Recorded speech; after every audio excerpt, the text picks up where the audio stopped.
जय हिंद दोस्तों। GK with Ravi cell में आपका स्वागत है। तो शुरू करते हैं। आज जो है इरुटेरिया का 7500 प्लस क्वेश्चन। आज का प्रैक्टिस सेट नंबर दूसरा है, जो कि इसमें आपको बीएसएससी, बीपीएससी, एसएससी, रेलवे और कई एग्जाम का क्वेश्चन आपको महत्वपूर्ण मिलेंगे। इसमें प्रत्येक सेट में सभी विषयों का समावेशन है। तो आज हम शुरू करते हैं। सेट नंबर दूसरा है। प्रैक्टिस सेट नंबर 1 जो है, इसका वीडियो आपको मिल जाएगा।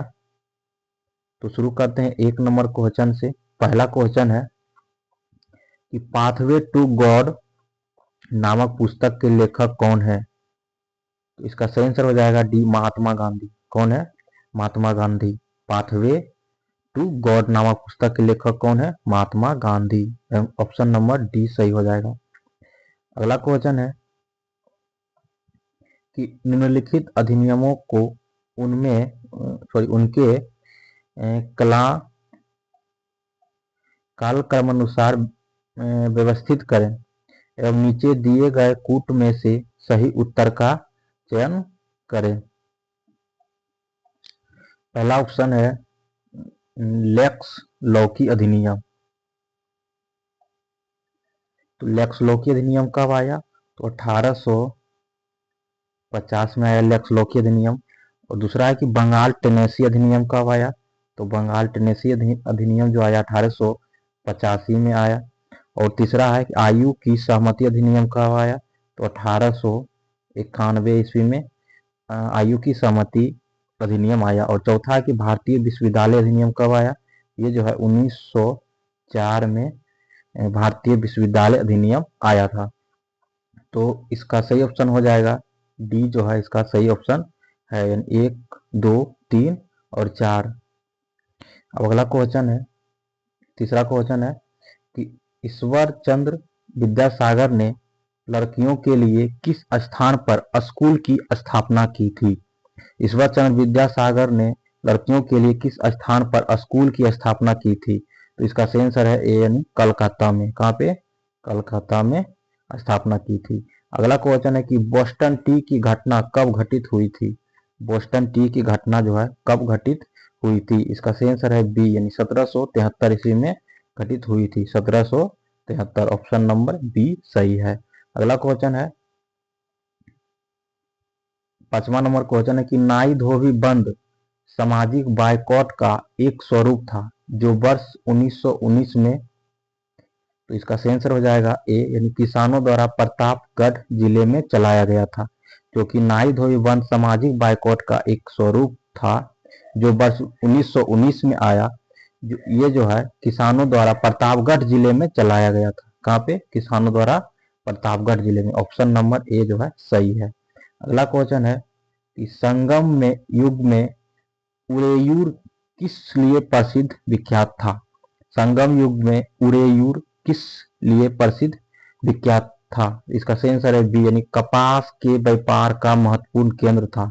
कपास के व्यापार का महत्वपूर्ण केंद्र था। ऑप्शन नंबर बी जो है सही है।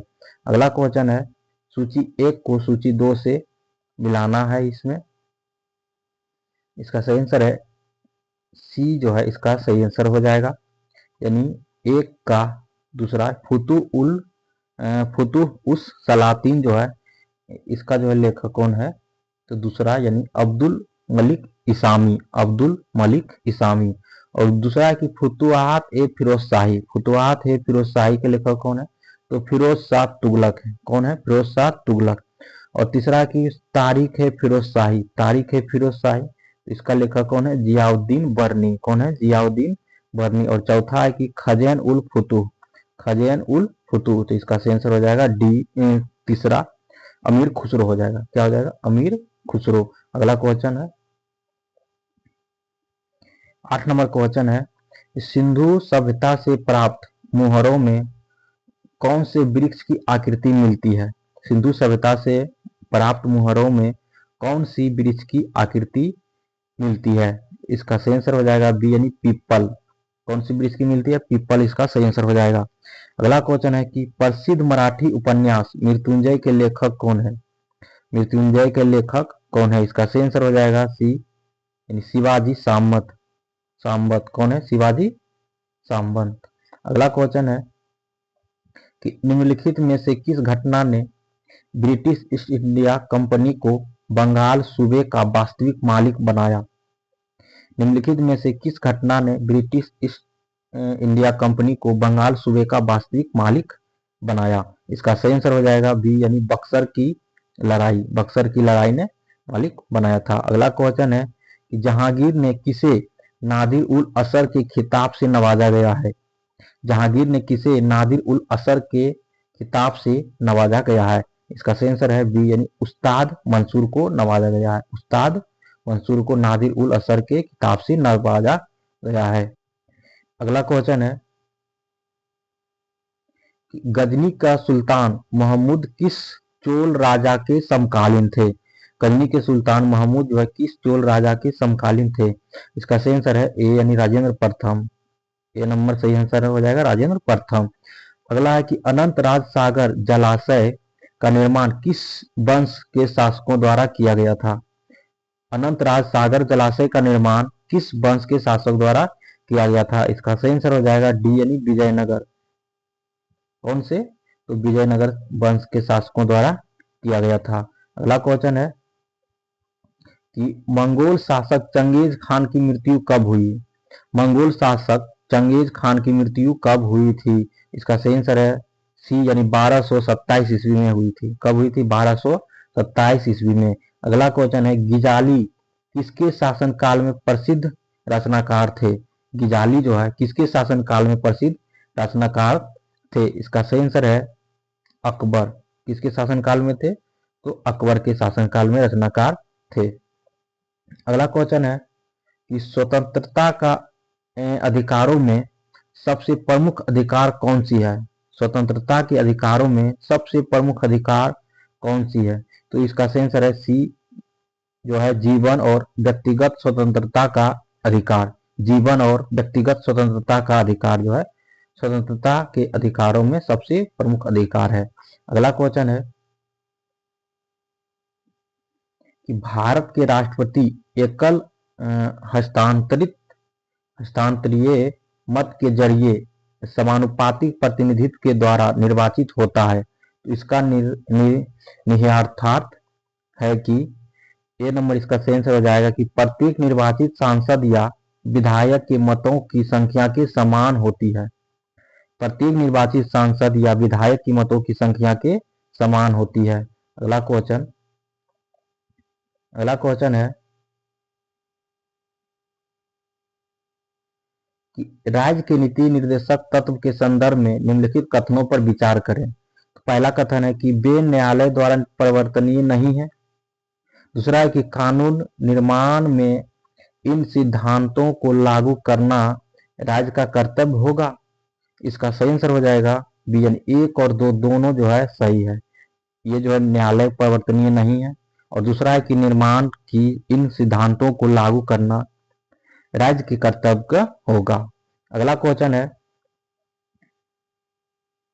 कि भारतीय दंड संहिता को कौन सी धारा महिलाओं की सहमति के बिना गर्भपात करने के अपराध से संबंधित है?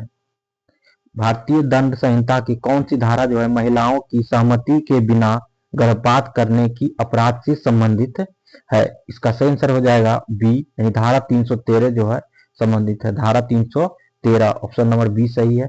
अगला क्वेश्चन है वैसे संसाधन जो वर्षों के उपयोग से समाप्त हो जाते हैं उसे क्या कहते हैं? वैसे संसाधन जो वर्षों के उपयोग से समाप्त हो जाते हैं उसे क्या कहते हैं? इसका सही आंसर है बी, यानी अनवीकरणीय कहते हैं। क्या कहते हैं? अनवीकरणीय कहते हैं। अगला क्वेश्चन है कि भूदृश्य पर जल, पवन एवं हिम जैसे विभिन्न घटकों के द्वारा होने वाले क्षय को क्या कहते हैं? इसका सही आंसर हो जाएगा सी, यानी अपरदन कहते हैं। क्या कहते हैं? अपरदन। अगला क्वेश्चन है कि भारत के उत्तर पश्चिम भाग में अमेरिकी कपास की किस्म को किस नाम से जाना जाता है? भारत के उत्तर पश्चिम भाग में अमेरिकी कपास के किस्म को किस नाम से जाना जाता है? इसका सही आंसर है डी, नरमा। किस नाम से जाना जाता है? नरमा के नाम से जाना जाता है। अगला क्वेश्चन है कि निम्नलिखित में से किस नदी को व्यथ के नाम से भी जाना जाता है? निम्नलिखित में से किस नदी को व्यर्थ के नाम से भी जाना जाता है? इसका सही आंसर है यानी झेलम नदी को व्यर्थ के नाम से जाना जाता है। ए नंबर सही है, झेलम। अगला है कि तीई पर्वत किस राज्य में स्थित है? तीई पर्वत जो है किस राज्य में स्थित है? इसका सही आंसर है ए यानी नागालैंड में स्थित है। कहाँ आंसर है? नागालैंड। ए नंबर सही है। अगला क्वेश्चन है कोयला का जलना किस अभिक्रिया का उदाहरण है? कोयला का जलना जो है किस अभिक्रिया का उदाहरण है? इसका सही आंसर है सी यानी संयोजन अभिक्रिया। किस अभिक्रिया का उदाहरण है? संयोजन अभिक्रिया का उदाहरण है। अगला है कि फ्लाई ऐश प्रदूषण होता है किससे होता है? फ्लाई ऐश प्रदूषण जो है किससे होता है? इसका सही आंसर है बी यानी ताप विद्युत संयंत्र से होता है। ताप विद्युत संयंत्र से होता है। अगला क्वेश्चन है तुलसी के पौधे का औषधीय महत्व किसके उपस्थिति के कारण होती है? तुलसी के पौधों का औषधीय महत्व किसके उपस्थिति के कारण होती है? इसका सही आंसर है डी यानी फिनॉल एवं फ्लोवोनाइड्स। फिनॉल एवं फ्लोवोनाइड्स। 28 नंबर क्वेश्चन है सूची 1 को सूची 2 से मिलाना है, जो कि पहला है सोडियम बेंजोएट। सोडियम बेंजोएट जो है इसका जो है फलों के रस का परीक्षण में उपयोग होता है। सोडियम बेंजोएट फलों के रस का परीक्षण। दूसरा है कैल्शियम हाइड्रोक्साइड। कैल्शियम हाइड्रोक्साइड इसका जो है ब्लीचिंग पाउडर में उपयोग होता है। कहाँ पे? Bleaching powder. तीसरा है नाइट्रिक अम्ल। नाइट्रिक अम्ल जो है ये रासायनिक उद्योगों में होता है। कहाँ पे? रासायनिक उद्योगों में। चौथा है कि सल्फ्यूरिक अम्ल। इसका उपयोग जो है पेट्रोलियम शोधन में होता है। कहाँ पे? पेट्रोलियम शोधन में। इसका सही आंसर हो जाएगा बी। बी नंबर इसका सही आंसर है। अगला क्वेश्चन है कि कौन सा एक आवश्यक तत्व है जिसका उपयोग प्रोटीन के संश्लेषण में किया जाता है? कौन सा एक आवश्यक तत्व है जिसका उपयोग प्रोटीन के संश्लेषण में किया जाता है? इसका सही आंसर है ए नाइट्रोजन जो है प्रोटीन के संश्लेषण में उपयोग किया जाता है। अगला क्वेश्चन है कि पादपों में जाइलम उत्तक का कौन सा भाग भोजन भंडारण करता है? जाइलम के 4 भाग जो कि दिया हुआ है, जाइलम पेरेन्काइमा, जाइलम फाइबर, वहिनिका और बहिका होता है। इसमें बताना है कि भोजन भंडारण के लिए कौन सा उत्तक जिम्मेदार है? इसका सही आंसर है ए यानी जाइलम पेरेन्काइमा। ए नंबर सही आंसर है जाइलम पेरेन्काइमा। अगला क्वेश्चन है कि निम्नलिखित में से किस एक कोशिकीय कोशिकांग समूह में डीएनए होता है? क्वेश्चन है निम्नलिखित में से किस एक कोशिकीय कोशिकांग समूह में डीएनए होता है? इसका सही आंसर है ए यानी सूत्रकणिका, केंद्रक और हरित लवक में डीएनए होता है। अगला क्वेश्चन है कि निम्नलिखित में कौन बायोमास ऊर्जा का स्रोत नहीं है? बायोमास ऊर्जा का स्रोत कौन सा इसमें नहीं है? इसका सही आंसर है डी यानी परमाणु ऊर्जा जो है नहीं है। परमाणु ऊर्जा नहीं है। अगला क्वेश्चन है कि सभी लैंगिक जनन करने वाले जीवों में जीवन की उत्पत्ति होती है। किससे होती है? सभी लैंगिक जनन करने वाले जीवों की जीवन की उत्पत्ति किससे होती है?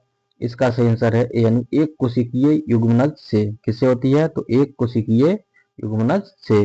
अगला क्वेश्चन है कि वह जलीय पौधा जिसे प्रायः जल प्लावित धान के खेत में जैव उर्वरक के रूप में प्रयोग में लाया जाता है, वह क्या है? तो इसका सही आंसर है एजोला है। क्या है? एजोला। अगला क्वेश्चन है कि निम्न में से कौन एक कीटभक्षी पौधा है?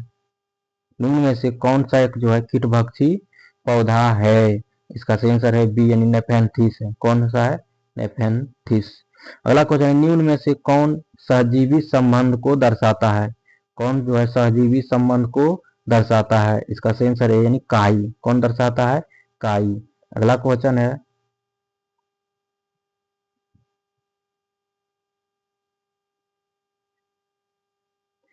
क्वेश्चन है कि निम्न में से कौन सी विधि राष्ट्रीय आय आकलन की विधियां में से एक नहीं है?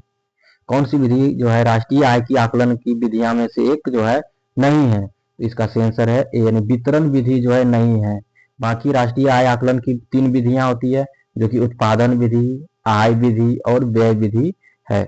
अगला क्वेश्चन है कि अपने निवेश के बदले में एक शेयर धारक प्राप्त करता है। अपने निवेश के बदले में एक शेयर धारक जो है क्या प्राप्त करता है? तो इसका सही आंसर है लाभांश एवं बोनस शेयर प्राप्त करता है। लाभांश एवं बोनस शेयर। अगला क्वेश्चन है कि आधुनिकीकरण में शामिल है।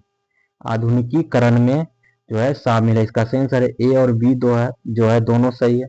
यानी नवीन प्रौद्योगिकी का प्रयोग और सामाजिक दृष्टिकोण में परिवर्तन लाना आधुनिकीकरण में शामिल है। अगला क्वेश्चन है कि पारिस्थितिकी तंत्र के संदर्भ में जो है बताना है कि कथनों पर विचार करना, जो कि बताना है कि कौन सा कथन जो है सही है। तो पहला कथन है कि स्वपोषी स्तर पर उत्पादन को प्राथमिक उत्पादकता कहा जाता है।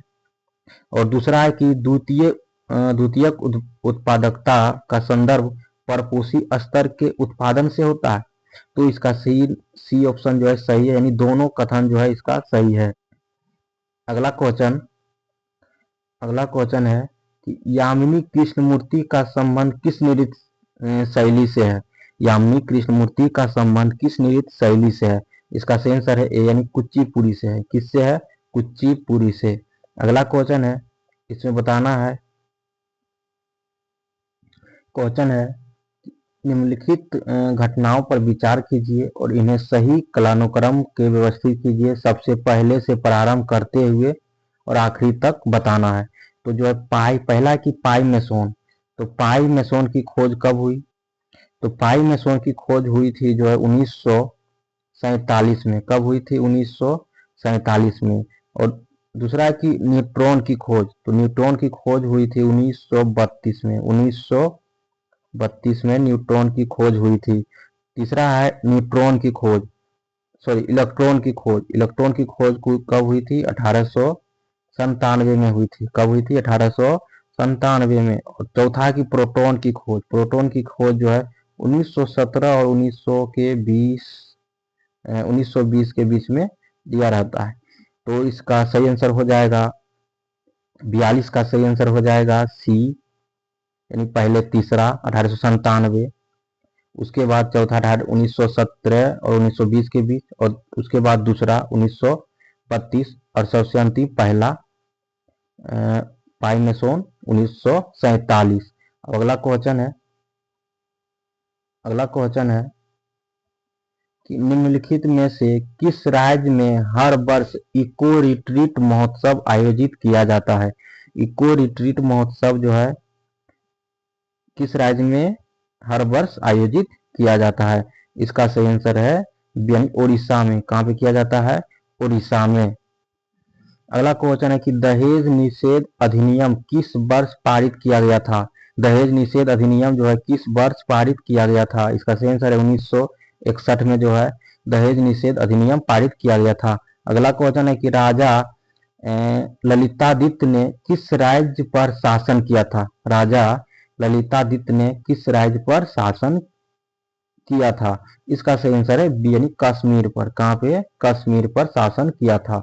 अगला क्वेश्चन है कि सैर ए गुल फरवंसा त्योहार का आयोजन कहाँ किया गया था? सैर ए गुल फरवंसा त्योहार का आयोजन कहाँ किया गया था? इसका सही आंसर है ए, यानी दिल्ली पे। कहाँ पे किया गया था? दिल्ली में। अगला क्वेश्चन है कि विश्व रोगी सुरक्षा दिवस कब मनाया जाता है? विश्व रोगी सुरक्षा दिवस कब मनाया जाता है? इसका सही आंसर है बी, 17 सितंबर को विश्व रोगी सुरक्षा दिवस मनाया जाता है। अगला क्वेश्चन है कि किसने पाटलिपुत्रा को पोलीब्रोथा कहा था?